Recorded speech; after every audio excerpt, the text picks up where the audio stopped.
Hello, welcome back to Mind Muscle Memory. And in this short video, I want you to really focus in on listening to how our kinetic chain is put together. So I'm not sure if you've heard that before, you probably have, but the kinetic chain is all the different pieces of our body that line up from shoulder to rib cage, from rib cage to hip, from hip bones, pelvic bones to the hip bones, from the hip bones down to the knee bone, right, down to the ankle.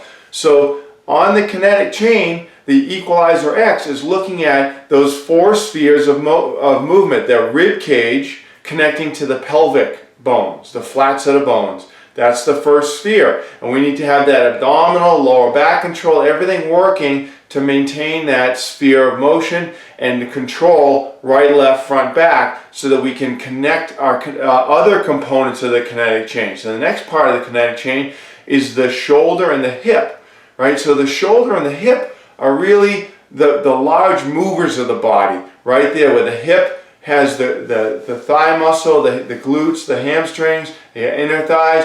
The shoulder has the chest, the shoulder, the back, and everything around that. Those are our main movers, and we need to kinetically connect those together to keep ourselves in alignment. And that's the second sphere of motion.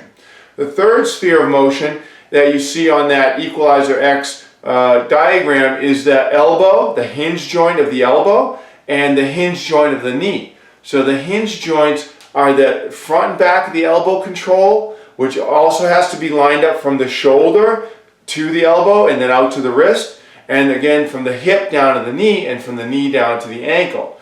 And let's bring that up. That's the fourth sphere, is those multifaceted wrists and the ankles. So if we keep our wrist in a bad place as we're doing something, it's not going to have a good kinetic chain. We have to line up, again, control the kinetic chain out to the wrist. If we're swinging and golfing, or if we're going to kick, or even just simply walking, we have to line the hip, the Equalizer X, the pelvic bones, from the hip, then to the hip, then to the knee, then to the ankle, so that everything lines up. And when we go to bowl, or we go to pitch, or we go to do something that we're in our correct kinetic chain.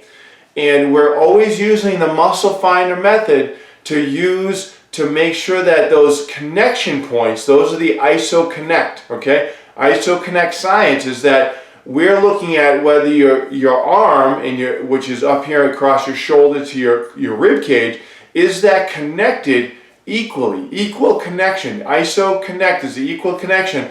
And is that kinetic chain on the right side and the left side all functional? Okay, so not just about the joint, not just about the elbow here, and how it's iso-connected to the forearm properly, right, the two bones in here, but it's also about the iso-connection between the right side, left side, or front and back of the body as well. So let's keep in mind, keep finding those muscles, look at each component to make sure you're sort of always testing and evaluating the range of motion, the strength and capacity on those areas of the Equalizer X ISO-Connect science.